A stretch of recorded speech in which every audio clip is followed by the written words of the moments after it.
89 on up, homies, the show where you gon' get Cali history. It's told with respect and dignity. Spoken by jihad so vividly. He's taking over the industry, giving y'all some download imagery. Damn you, if you ain't hitting them likes, come on, subscribe. Check out the channel and I bet it will make you decide to tune in every chance you get. It's lit, and some of y'all can learn a bit from this gangster shit.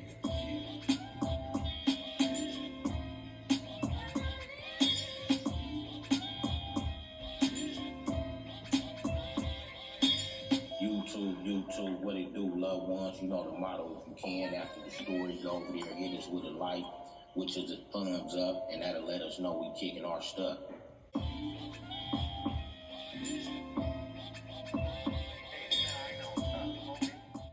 I want to thank the homeboy G. Lee Deuce for the intro from the legendary Mental historical hip-hop album, Banging on Wax. You can reach him on Instagram at Solid From Day One. 89 on up, homie, and today we got a special guest, which is my aunt, and he here to touch and collaborate on a touchy topic about a counselor that worked in YTS by the name of Miss Baker. And before I ask you any questions about Miss Baker, when did you start doing juvenile time, aunt? 1983. Okay, so that set the stage. 83. I went to Camp Scott in 83. Okay. And from 2 years later, I ended up in Camp Gonzales in 85. And 3 years later, I ended up in Wyatt at 88. And this is when you have a run-in with Miss Baker. Exactly. Right.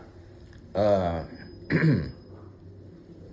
lot of people want to know, what was her style and why? Miss Baker had a cool style about herself, nephew, you know, cool demeanor, you know, wore some cool glasses, Christian Dior or Gazelle, had a little curly hair like a Jerry curl, you know? Right.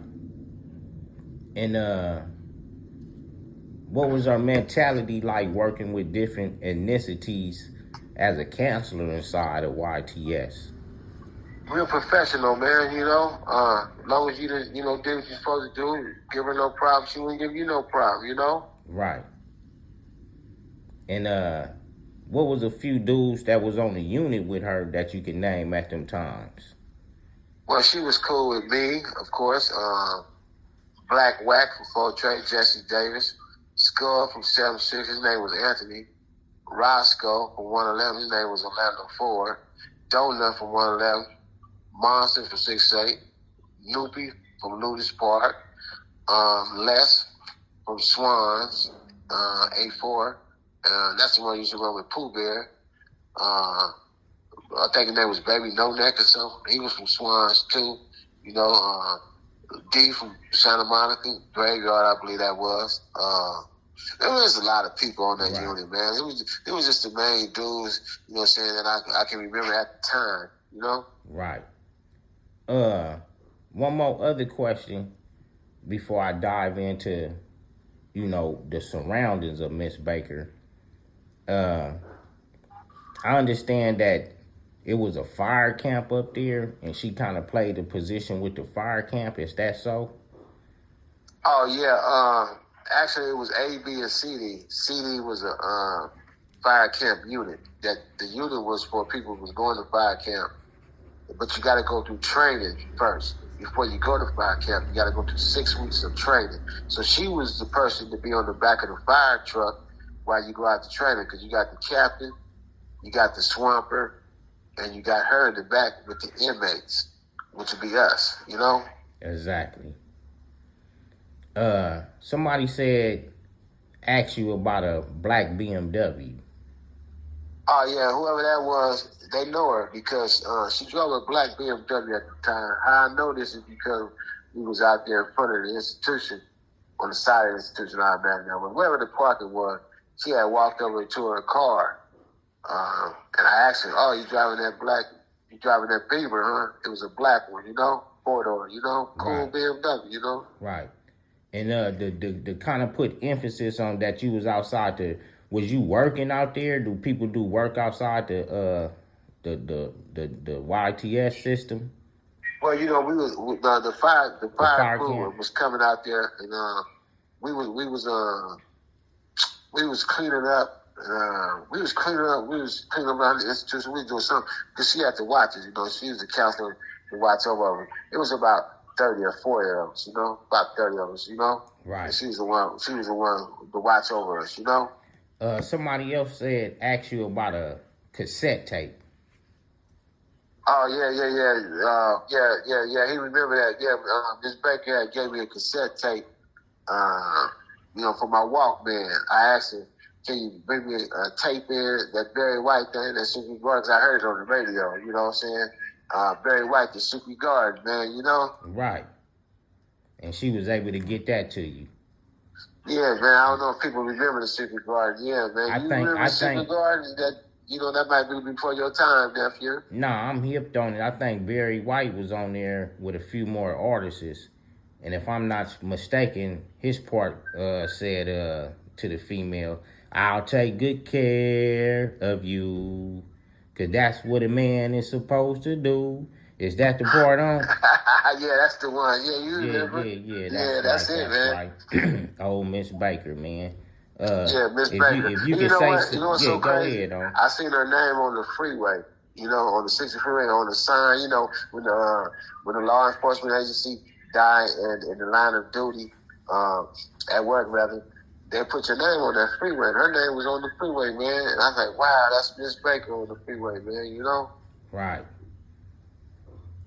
Man, that's something else, man. 89 on up.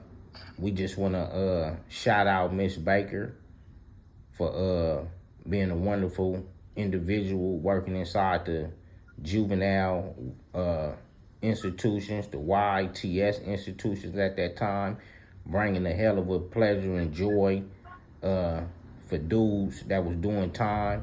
You might have not realized it then, but we got people that's coming forward, hollering at us, telling us about, what a great individual you was. So we giving you your shout outs on the platform 89 on up with the special guest, my own. And you know what else? Before we end it, you know what else, man? I had ran across this youngster. This was years ago. I believe it was about 95, about 96, 97, somewhere up in there. I can't remember. It's been a while.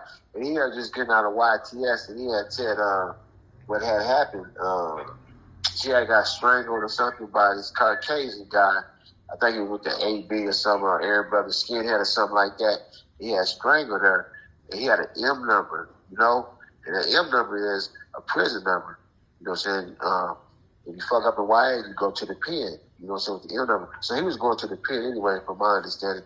And he wanted to get a name for himself. You know what I'm saying? Get that reputation up. And he got a murder in YA, you know what I'm saying? Want to be a really badass or whatever. That's why I'm thinking that's why he knocked it down, That's just speculation, though. You know what I'm saying? Right. We just talking. We not sure. And this was just a alleged hype around that situation. Did they say that place was on lockdown after that happened? Yeah, it was on lockdown. He was telling me because they couldn't find the body or something, which was a wild situation there. I was like, wow, that's wild to me. You can't find the body, man, I don't know if it was in a dumpster or hid somewhere or whatever, but she was like missing, man, and I said, that's some strange shit, Right, and I heard a few people that was doing time there they was even saying where she was at, outside of people that worked there. Man, we hate to speak about something tragic, but we wanted to give her, by her being a sister, African American, working inside of a juvenile institution and losing her life, we felt it's only right to speak about her and pay homage, man. You want to say anything else on before we close out? Well, YTS was rough back then, but that still shouldn't have happened, Rest in peace, Miss Baker. There was another counselor named Mac there, a little short dude named Mac. He was cooler than a fan too, man. There was a few cool ones in there, but them the two that stood out the most to me and was real cool with me, Right.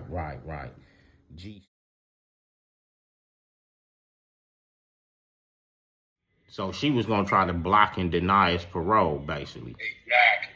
She said he wasn't ready for parole. And he was black. Was he black?